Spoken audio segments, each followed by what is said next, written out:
Welcome to episode 3 of View from the Sideline podcast. Coming up this week, we've got all the weekend's talking points. Liam's in the hot seat for a mastermind quiz, and there's more Wonders of White. So let's get started.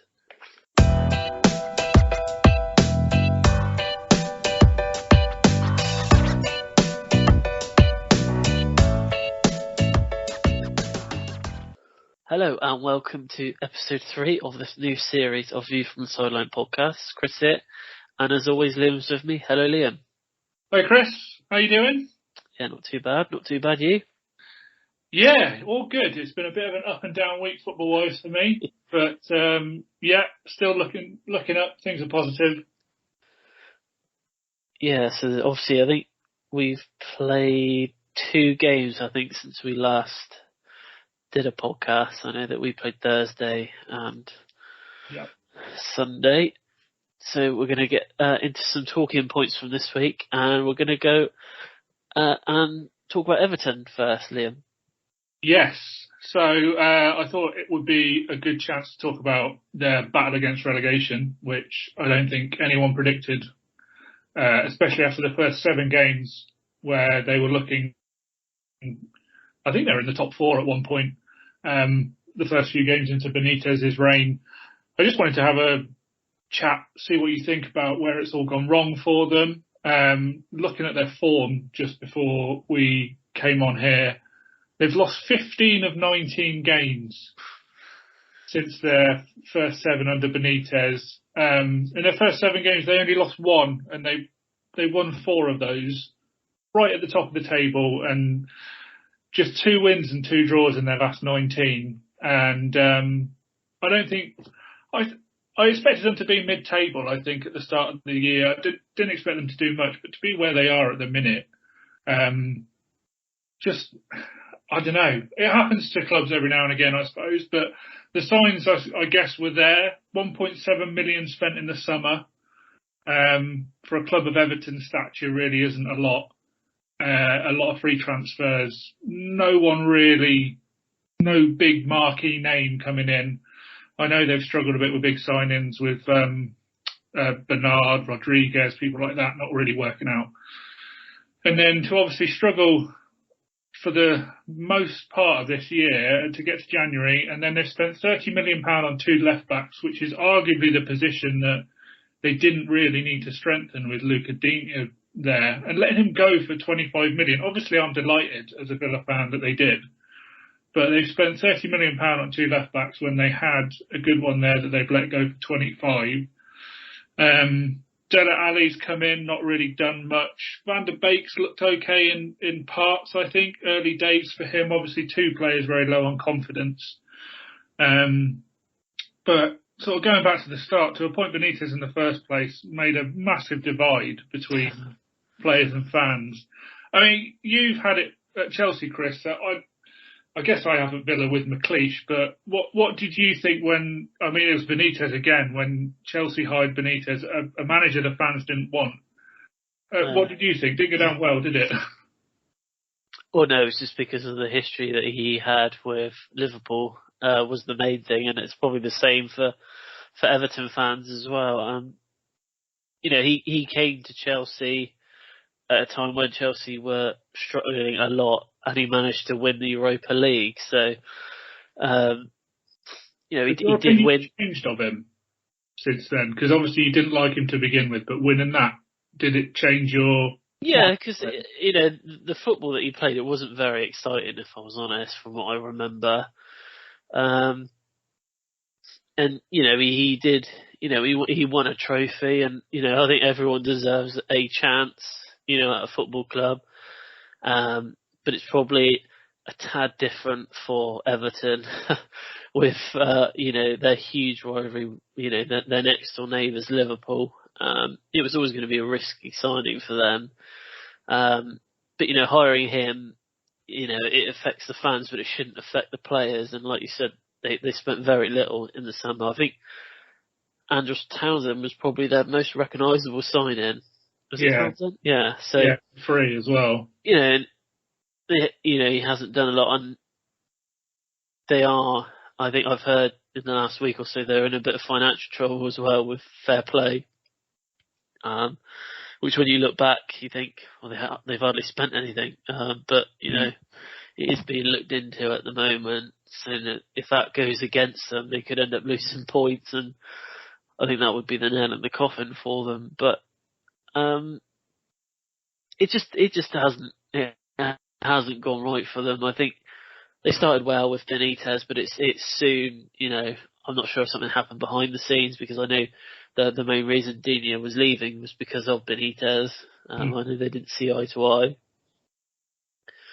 But, Frank Lampard's gone in there now, and he's got a huge, huge job to keep them up, because if they go down, you've got to look at most of that starting 11 will probably be looking to leave, especially players like Calvert-Lewin, Allen, and probably like players like Keane and Pickford.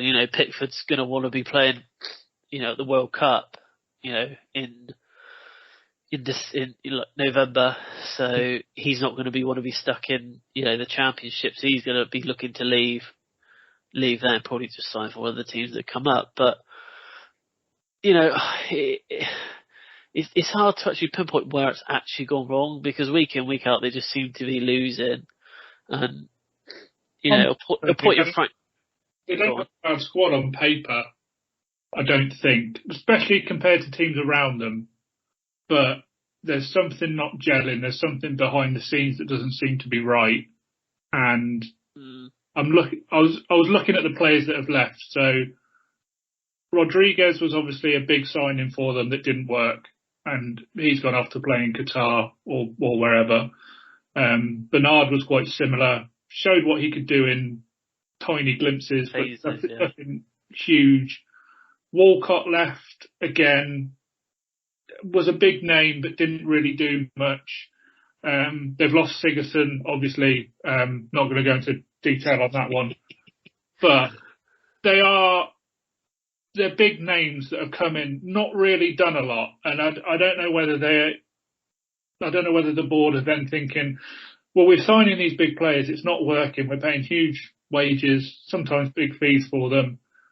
Do we? Well, you have to stop with. I'm guessing with financial fair play, you have to say at some point, we can't spend. Yeah.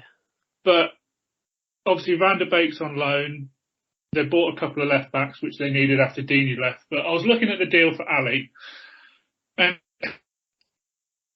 I think it's effectively no money down and then £40 million at some point, by the looks of things.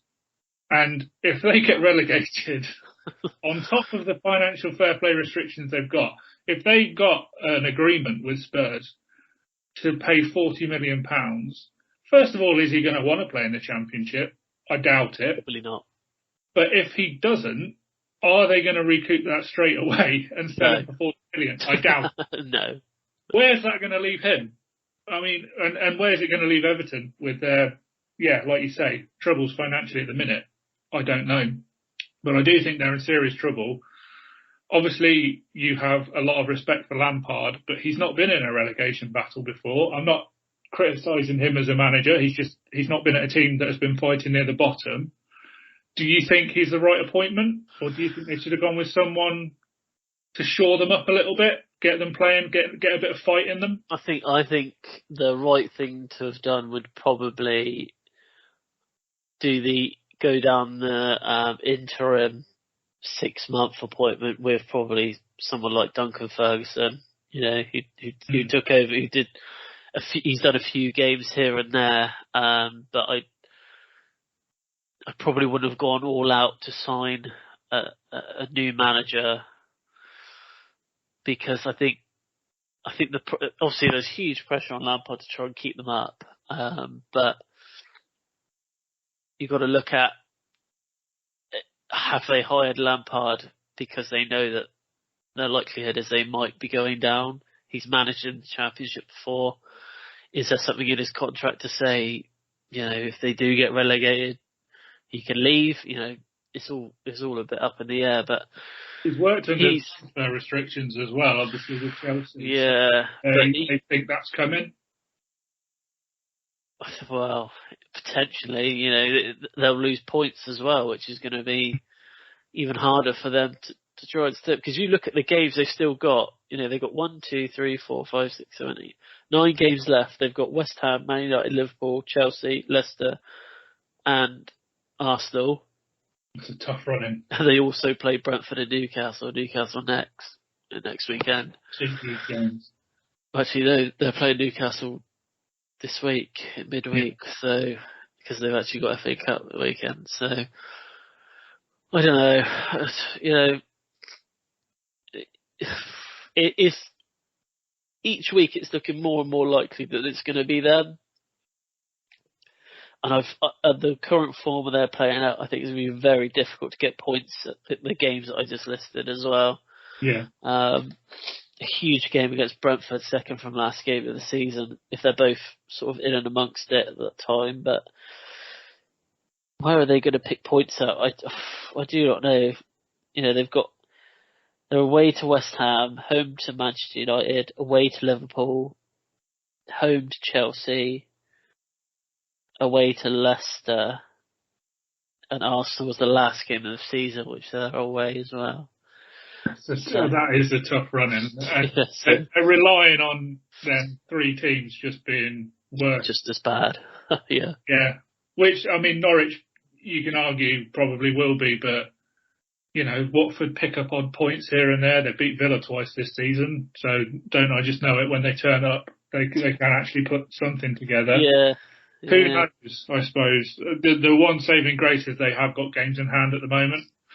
But the games in hand, as you say, are against, Liverpool, Chelsea and top sides. So, yeah, who knows? But it'll be interesting to see if they do go down, and it's looking at the minute like Derby are probably going to go down, whether Rooney might be the one to come in, another points deduction perhaps on the cards, maybe try and do Mission Impossible with Everton if they go down to the Championship. But we shall wait and see. See what happens. So we're gonna move over to talk about what's happened with obviously Chelsea in the last sort of week or so, on and off the pitch. Obviously the situation there seems to be changing every single day. And as a Chelsea fan, it's it is quite sad to see. There's a lot of staff members at the club that could potentially lose their jobs, like Tuchel said. They're going to fight each game, as they come. But although confidence outside of the club is pretty low, on the pitch, they are doing the business at the moment. It's 5 straight wins in the league. They're slightly lucky probably yesterday against Newcastle. Newcastle probably should have definitely had a penalty. They got away with that one. I don't know how they got away with it. Obviously with VAR, he's literally pulling his shirt off. So got lucky there, but Havertz's goal was really good. Again off the pitch, you've got sort of the sponsors pulling out now. Obviously, Free last week said that they, for now they didn't want their logos, on and off the pitch, but they wore the logo yesterday, so I don't really know what's going on there. And obviously all their bank accounts have been frozen, so they can't sell tickets at the moment, so they're having to go through, the government at the moment to try and sort that all out. So it's a huge mess. Mm-hmm. But obviously this all comes down to obviously one man, the owner of the club. I guess he technically is still the owner until it's sold. But you've got to look at things like, the Premier League, like the fit and proper test, like, if he's gone through these tests and all through here, and they've agreed to let him manage Chelsea, like to be the owner, what's involved in these fit and proper tests? They've just let the Saudi owners, take over at Newcastle, and there's a lot being said about them, in recent months. So, you just got to look from it from all points of view, really, haven't you? Yeah, and I think the main reason that the Saudi Arabian government, albeit under a different name, have taken over Newcastle, and to some extent Abramovich taken over Chelsea, and the Qatari investment taking over Man City. The Premier League obviously it is the most watched league in the world. So the people that run the Premier League know they're going to have to do something to give those fans some entertainment. And with the money promised going into those clubs, it goes into their pockets as the runners of the Premier League, but they know that it means that we can afford the best players in the world to come over here. And that is what attracts the fans. That is why they can sell TV rights to pretty much every country in the world for huge prices. And I think, especially to begin with, when like Abramovich took over Chelsea, he was obviously one of the first to do that. They saw pound signs in their eyes, and it's the same with Man City. But there has to come a point where they have to take these kind of things into account when it comes to human rights records and what's happening in Russia with Ukraine and all that kind of thing. And there's got to come a point where they stop it, but it's hard to see where to draw that line at the moment, because as you say, they let the Saudi guys take over at Newcastle. There was a bit of a resistance, I think, to begin with. The deal looked off for a good few months, and then all of a sudden it was back on again. But like you say, he passed all the ownership tests at the time. I don't know whether freezing the assets is necessarily a good way to get back at him, because like you say, it's the tea ladies, it's the guys that work on the ticket stalls are being punished as well. But with the bank accounts frozen, they obviously can't take any money. And we don't want to be giving money to Abramovich, which, you know, I do understand that side of it. But is it fair punishing the other people with it? It's harsh. You know, there's people's livelihoods at stake. I get the need for maybe not selling tickets, but I'd like to know if there's a sort of like a furlough scheme effectively in place for the Chelsea staff that can no longer work because they rely on selling tickets, selling burgers at the ground or whatever. So it's going to be interesting to see how they sort of get around that. Because as far as I know, and you know more than me about this, Chris, he can't sell the club now. Is that right? So at the moment, it's kind of in limbo at the moment. So from what I understand, you know, there have been offers put on the table to take it over. And I think if the right offer comes along, I think the government can say that he can sell it. But I think their number one thing is that they don't want the money to be going to him because obviously with his connections, they don't know whether the money will be passed on after that, which I understand. Mm. So I have a feeling he did say that before the assets got frozen, he did say that he would give it to the Ukrainian war effort. Yeah, I think that was net profit though. I don't think that was all profit. Right. I think so. You know, I think if he was to give it all up, I think that the sale could go through. But I think there's a lot of underlining legislations that we don't know about that's probably going to hold things up for a long time. Now, apparently, the government haven't contacted Chelsea about whether they can sell the tickets yet. But obviously, any tickets that have been bought already, you know, those fans can still go to the game. The club shop, season ticket holders, and the club shop wasn't open yesterday. So you know, the actual club itself is losing, you know, a substantial amount of money at the moment. So, to be quite honest with you, Chelsea have been Chelsea for, you know, over 100 years. You know, Abramovich was there, you know, sort of 2003. You know, they were a club before that. You know, and there'll be a club like moving on as well. So it's just unfortunate at the moment. Obviously his name is being branded around there, and his name is always linked back to the club. So it's probably going to go on for a long time. I've seen some ridiculous things on Twitter this week saying that Chelsea should be expelled from the Premier League. They should be, you know, docked 50 points. They should be thrown out of the Champions League. You know, all these sorts of things. So I'm thinking, you know, he is the owner at the end of the day. He owns the football club. I understand that, but he has tried to distance himself as much as he can, I think, from the club to avoid this from happening. But I think it's just been a bit too late. Yeah, it is obviously unfair to punish people associated just with Chelsea. There's obviously a need to do something to help. To stop Abramovich getting money back into Russia. I get that, but if this is to go on for a long time, as you say, Chelsea Football Club are losing a lot of money. Whoever then takes it over has got a big decision to make as to whether they plough that money back in that has been lost over that time and keep jobs on, or whether they, buy the club as it is in a state where people have been made redundant and lost their jobs, and they sort of just take it from there. It does seem a bit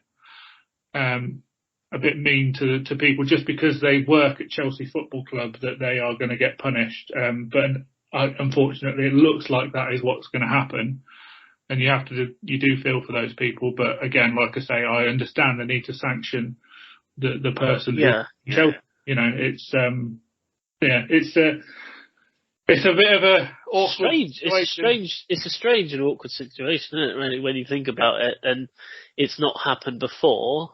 And, the government and the Premier League now have to step in to, not make this happen again. So it's going to be consistency, I think, isn't it? Because now they've obviously sanctioned against Abramovich for things that are going on in his homeland, who he's friends with and who he deals with.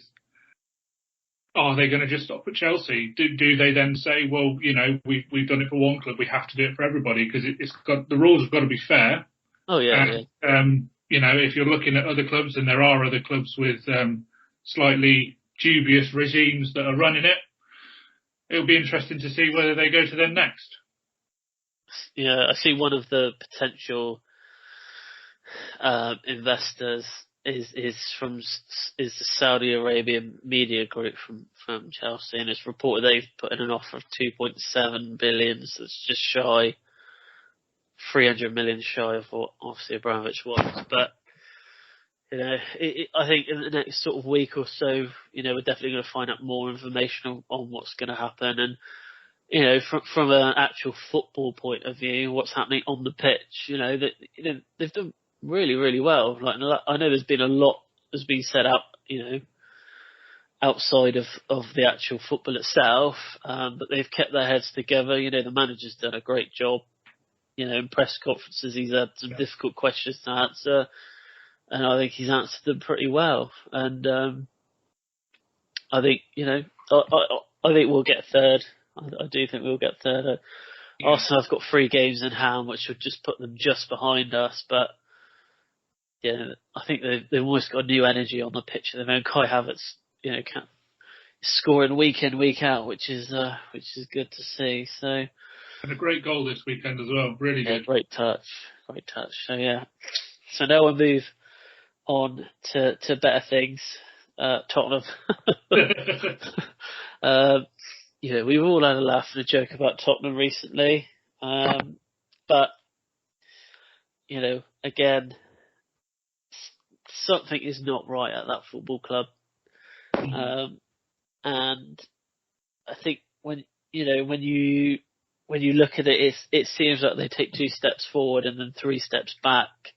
They can't really get a consistent run. And you've got an owner there, where you had Abramovich at Chelsea. He didn't mind putting his hand in his pocket to buy the best players in the world. You've got an owner here who doesn't want to let any of his players go for more than what they're actually worth, and then won't bring anyone in to strengthen his team to take it to that next level. Because I think when you look back when they got to the Champions League final, they were, they were literally 1 game away from creating history for themselves.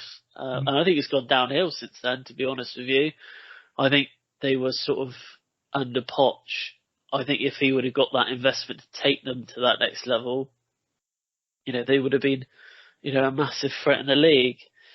He was a victim of his own success, I think, wasn't he? Because he took them to the Champions League final with, I know he spent a bit, but not huge amounts compared to Chelsea, City, United. And to be able to repeat that is going to be more difficult than doing it in the first place. So he was a victim of his own success in that he got them there. And I think the chairman wanted him to do it again, and it was never on the cards, I don't think. No, and they've spent so much money in hiring and firing managers, especially Mourinho. I would imagine that would have cost them millions upon millions of pounds, in wages to hire him, and then millions and millions of pounds to get rid of him. Yep. Now you got to look. So when I was looking through a few stats on Tottenham, one that hit out at me to start with was that Kane is their top scorer, then Son, and then own goals is third this season, which isn't a great stat when you've got two players scoring all the goals. So if you take one of those players out, you've got half your goals are gone. And the whole saga with Kane over the summer, I think put a lot of unrest in the club. It's great to see that he wants to go. I don't know why he wasn't allowed to go. Money obviously didn't want. So, but I guess if City hadn't spent the money they did on Grealish, I think he probably would have gone for Kane. Yeah, because it was crying out in the summer that City needed a striker without Aguero leaving. Didn't leave them with much, but I think because we said no to any deal for Grealish until they matched the clause and they decided that they were going to go for it. Yeah. That I don't think left them with enough money to bring Kane in, unfortunately, for him, because I think he did want to move. And when the captain of your club wants to move, and I think it would have been the same at Villa, Grealish goes. If he had then been forced to stay, if City had gone for Kane, he wouldn't have been the same player for a good few months. And when your captain wants to leave, the morale must be rock bottom in the dressing room, I would imagine. And probably made worse. I was looking just at the quotes from Conte just before we got on, and for him to sort of come and say, I don't know if this is the right job for me. I don't know if I am good enough to be here. Well, when your manager's saying that, again, something has got to be going wrong in the background, I think. But it astounds me how he manages to bring in such a high level of manager. Obviously, Pochettino was there, did well to begin with, then got let go. Mourinho comes in, another big name, doesn't really do much, gets let go, and now they've got Conte in. Something in my head, if that was me as a manager, would say probably don't go to Spurs, because if Pochettino, Mourinho and Conte are still keeping them mid-table, there's something else that's going on. And it's probably not the manager's fault. I mean, you look at the trophies that each of those managers has won, or obviously not Pochettino, but there's got to be something going on in the background. And not spending the money, holding players to ransom and to stay at the club and then playing them. I just can't imagine it being a happy place to go and play football at the minute. No, I think this summer I really do think that Kane will go. I think he's probably at the end of his tether with leaving. He almost kind of walked out on the club over the summer, didn't he? He didn't turn up for training when he was supposed to. And then there was the whole, gentleman's agreement that if Tottenham didn't finish in the top four, he'd be allowed to leave. But I think this will be it now. I think he will say to him, if you either let me go or I don't play for the next 2 years for you to sit and watch. So, but like you said, they tried and failed with Mourinho. I always think Mourinho was a really strange signing for them as manager, and I always thought, because they had the Amazon documentary, and And it coincided with Poch getting sacked in the first episode and then Mourinho coming in. And I always thought to myself in the back of my mind, I wonder if, it was done for TV purposes, to get rid of Poch because he might not have been sort of, the most exciting of managers on camera. I don't know. It's just me thinking, but I always thought it was strange that maybe they just signed Mourinho to make the TV documentary look better, but they still did crap. So yeah. and I got to see there was a great thing on that documentary. I think it's about episode 4 or 5 where Lloris and Son nearly have each other's heads off at half time. I don't know if you remember the game. I do, yeah. Yeah, they had to be separated in the changing room, and it was all caught on camera. This was quite funny, actually. But yeah, we'll have to wait and see with Tottenham. But a lot of investment needed, I think. I look at that team, and like you say, Kane and Son get pretty much all their goals.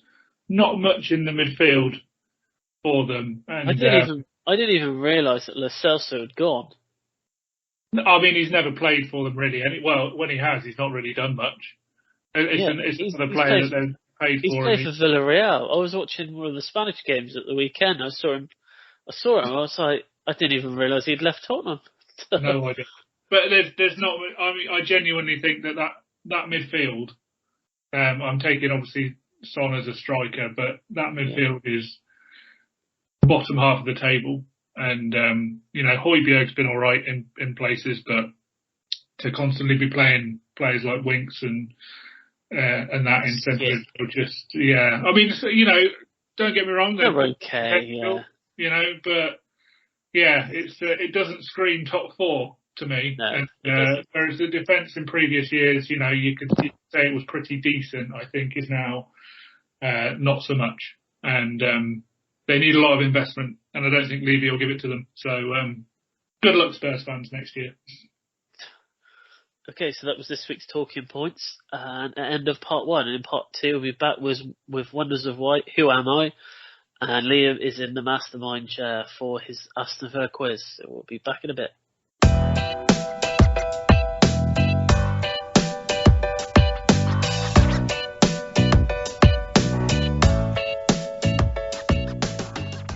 Hello and welcome back to part 2 of View from the Sunderland podcast. First up, we've got some Wonders of White. So here we go. Liam, you'll be excited about some of these. They're related, I hope. No. I always get excited when it's related. I was just winding you up. Oh. Okay, so John Joe Kenny became Everton's 100th sending off in the Premier League. Only Arsenal have more. That's half Patrick Vieira. I was going to say the previous 99 were Duncan Ferguson, weren't they, for Everton? Yeah. This one, this blew my mind. This next one, when I read this, I couldn't believe it. So Wolves haven't conceded a first half goal in their last 14 away matches. Their defence has been solid this year. You know what? I'll let the listeners know that I was looking through my fantasy league earlier. Because next week, and this is a hint for all you fantasy league players out there, there's only 4 games happening next week, so I've had to change my entire squad basically and play my free hit. And Wolves are one of the teams playing. And I thought, what a great idea it'll be. I'm going to bring some Wolves players in. And honestly, if you look at the points they've scored, all their players look rubbish. Yeah. And yet somehow they're 7th, are they at the minute? Doing well though. Incredible. And I think it's all down to the defence. Like clean sheets has been, like you say, fantastic. So yeah. Well, the last team to do it was Arsenal in their invincible season. So, I mean, we're not going to compare the two teams. No, not at all. Still going. Okay, so Ronaldo is the first player ever to give United the lead 3 times in a single Premier League game. Wow. So obviously because of his hat-trick. Yeah. But obviously, take back, yeah. And then this one, this is, you don't want your name against this one.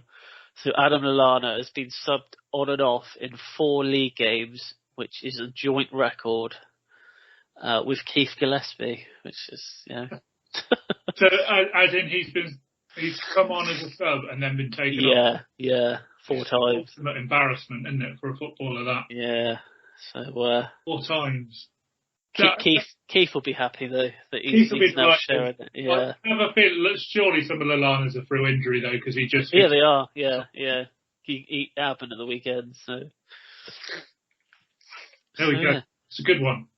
That was the Wonders of White. So Liam, are you ready? I am. I've been looking forward to this all day. So don't leave me hanging. Let's do this. Right. So some of these are really, really easy. Some of them I'll give you a clue because it is a bit harsh. So here's your quiz. So first question: who scored Aston Villa's 1,000th Premier League goal in 2013? Oh God! This is one of the ones I can give you a clue if you want. 13. No, we only had one person really that scored around then. So I'm going to take a stab in the dark and go for Benteke. Correct. And no one else scored for us then. If you like to, you can buy the 1,000 goals on Amazon. The DVD. Really? Yes, they brought out a DVD to celebrate 1,000 Premier League goals. I think most of them were probably scored in the 90s because after then we've been pretty bad. So a blast from the past. So second question. Villa were relegated in 2016, but can you name me 2 of the managers that were in charge that season? Oh, God, and there were 4 managers. 2 were interim and 2 were permanent. I would love to forget, but sadly it's ingrained in my memory that we started with Tim Sherwood. That was him, yeah. Then it went to Remy Gard. Yeah. And the interim managers, I'm guessing, were probably Kevin McDonald and Eric Black, I think. That was all of them, all 4. Yeah, that season. I'd love to forget it, but it's just still Sorry there. About that. Always there. Tim Sherwood, I think, only lasted a couple of months from what I remember. I think Remy Gard was the longest serving there. I think he was from November to April, I think. According to the players, he used to try and teach them how to control a football. That is taken from Mika Richards directly, who was terrible for us that season. So probably needed help controlling the football. Yeah. But, the players really didn't like him. So it was never going to work, unfortunately. These 2 next questions are very, very easy, and you will not be getting any help with these ones. Okay. So who is your most expensive signing ever in the Premier League? We broke it with Buendia, I think. Correct. Excellent.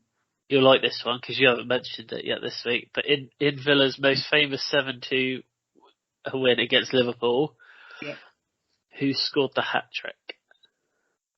Ollie Watkins. Correct. And my main man. We're going to get a bit difficult now because you've got 4 out of 4 so far. So name one of 2 managers who have managed Villa the most in the Premier League. Both of them are at 190 games. Oh. Can you name me? You can name me 1. If you name me 2, I'll be very impressed. I'm going to say 190 games. What's that? Like 5 seasons? I'm going to say John Gregory. Correct. And the other one... The other one is the one I actually expect you to get, actually. Yeah, I'm going to have a stab with Martin O'Neill. I don't know if he was there that long, but Martin O'Neill. Correct. Excellent. In which year did Villa win the Intertoto Cup? God.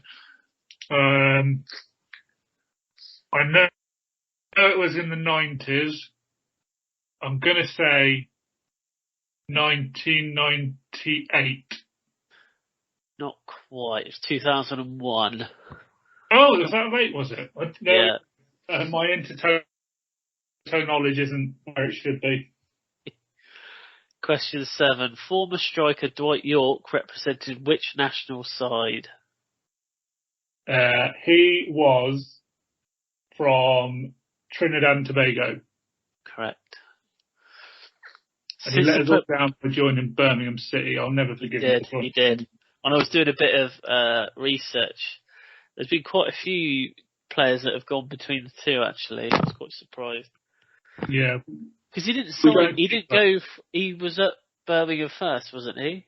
Was he at Birmingham first? No, after Man United, was it? Sorry. Yeah, we found him in Trinidad somewhere, and then he played for Birmingham after. I think there's quite a few that have gone from Villa to Birmingham. I don't think there's many gone the other way, No. but we signed Potter the other year. He didn't last very long though, so we don't count him. He was rubbish. Next question. So since the Premier League started, which English Villa player has won the most caps for England? Do you know what? I looked at this the other day and I can't remember the answer. So I know that he broke a lot of records for us, so I'm going to say it's Gareth Barry, but I don't know. No, you were right with the first name. Oh, it's Southgate, isn't it? Oh, of course it is. Gareth Southgate, yeah. Of course it is. 42 he's on. He's on. I mean, he's on. He's not going to be getting any more, but he could bring himself on. You never know. Okay. Since his move to Manchester City, how many league goals has Jack Grealish scored? Oh, it's not many, is it? It's got to be one or two. I'm going to go. I'll give him the benefit of the doubt and go 2. It was 1. Oh. He has scored 2, but one of them was in the Champions League. Yeah, he scored on his Champions League debut. Oh, of course. Yeah, well, he was desperate for Champions League football, wasn't he? So, he was up for that game, obviously. Jacob Ramsey's better now, anyway. We don't even need Grealish. Okay, and Villa's capacity to the nearest 1,000. I'll give it to you either way. Oh, so lower by 1,000, higher by 1,000. I think we're 42 and a bit. I think 42, 800. I think it was. Nice. I would have accepted 42 or 43. So well done. You scored 8. Nice. I think that matched you. Yeah. Were you 8 out of 10 the other week? I can't remember. Something like that. That's good. I'm pleased with that. I'm annoyed that I didn't get Gareth Southgate because I genuinely did look at that a couple of weeks ago. So if I was going to give you some feedback, I would say a bit more into Toto Cup knowledge for you and take note of your English players who have played for England because I don't think anyone's come close to him, Gareth Southgate. From when I looked, I think the nearest one was like 20. I can't even remember who that was. I don't think he's even a player playing anymore. Yeah, they tend to play for England and then go on to bigger and better things, unfortunately for us. I reckon it might be Ashley Young, actually.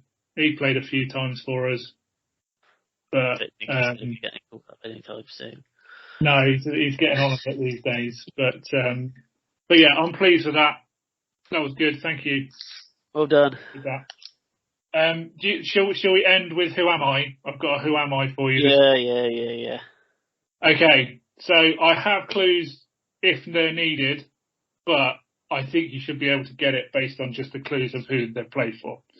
So I'm going to tell you that they're still playing, so I'm not going to give you the current club that they're still playing for. But I'm not going to give you the years. No. Okay, so they started out at Leeds United. They then went to Liverpool. And they had several loan spells with Sheffield Wednesday, Charlton Athletic and Aston Villa. They then played for West Brom. Then they went over to Turkey and played for Bursaspor. And then they played for Wigan Athletic and Derby County. And now they're at their current club. Leeds. You want me to read those again? Because there's quite a few. No, I wrote them down.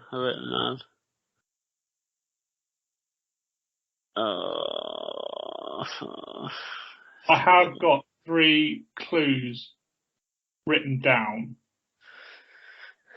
It's the Turkey thing that's thrown me off.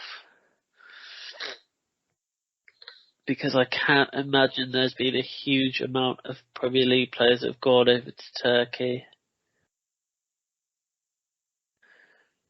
It's not even one of the big Turkey teams either. It's not like a Fenerbahce or a Galatasaray. And then he's come back to play for Wigan and Derby. I think I might know who this is.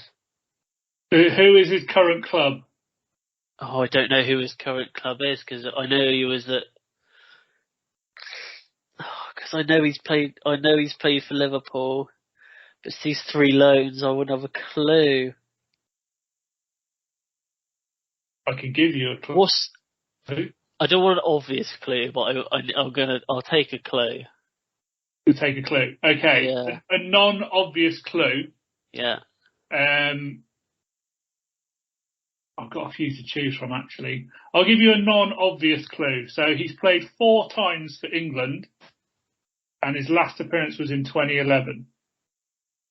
2011. Oh my god. Maybe I don't know who it is.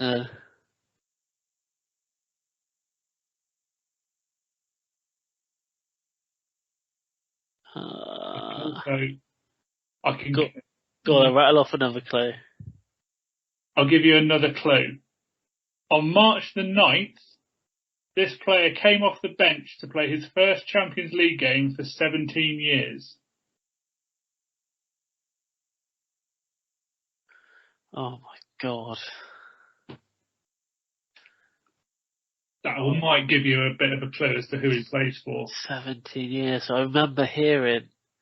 17. See, now I'm doubting whether that is actually him.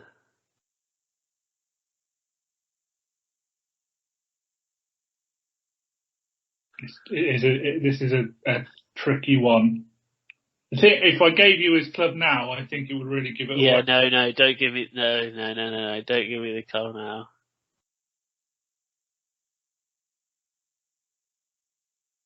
Oh, I have got another clue in reserve.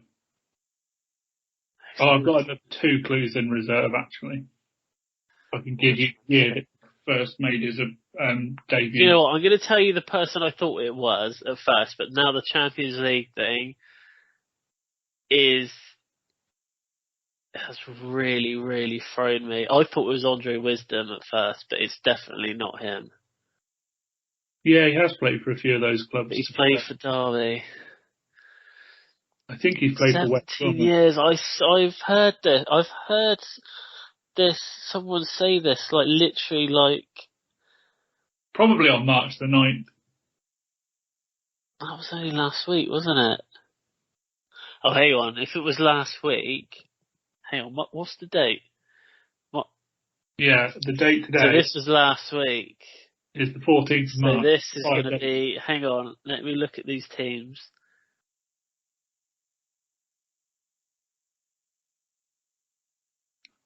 I think I know who this is now. Go on then. The current club is Man City, isn't it? The current club is Manchester City. Yeah, and he is goalkeeper, right? He is a goalkeeper. Yes. It's Scott Carson, isn't it? It is Scott Carson. Yeah, well done. Got there in the end. I think, yeah, you kind of pushed me with the 9th of March thing because I was thinking, well, that was last week, and there was only literally like 4 teams that played on that day. Yeah. And now I remember, and now it clicked because I remember hearing it the day after. Yeah, but very impressive to play your first Champions League game for 17 years, and he is. He came on, didn't he? He came on as a substitute, didn't he? He did, yeah. I think Pep Guardiola was feeling particularly kind that day. And, I mean, the game was over, wasn't it? They won the first leg so easily. So why did they just start him from the start? I don't know whether they expected. It's like we but you know, we want you to play, but we don't quite trust you yet. He must be 39. I'm going to have a quick Google. I'm just going to Google Andre Wisdom's name because I swear he's played for at least has four played of for a these while. clubs. Yeah, you Google him. I'll Google Scott Carson. Andre Wisdom. Scott Carson is 36, so he still might have a few more years left in him. He's great. He'd be a great signing for anyone. So, bearing in mind, Andre Wisdom has played for Liverpool, West Brom, and Derby. That's not bad going. He has played for 3 of those clubs. Weirdly, he went on loan to Salzburg. Really? Yeah. Never knew that. But there he's got his picture there. Yeah. Apparently he was stabbed in 2020. I don't remember that. Well, there we go. We got there in the end. Well done. Yeah, I think the clue. I never would have got it without the clues, but it was. The thing is, because he's at Man City, but has hardly played. I thought. Yeah. I don't know whether giving you his current club actually does give it away because he's sort of. No. I think if you would have given me the current club and then told me I would have got it. I guess there aren't many players that move from cash-strapped Derby County to Manchester City, so yeah. But well done anyway. Pat on the back for everyone this week. So yeah, well that's it this week. We'll be back next week with some more talking points, some more Wonders of Why, another Who Am I, and we will try and get some form of quiz or game show, I don't know, ready for next week. Figure something out. It'll be a nice surprise for everyone. Yeah. But we'll speak next week.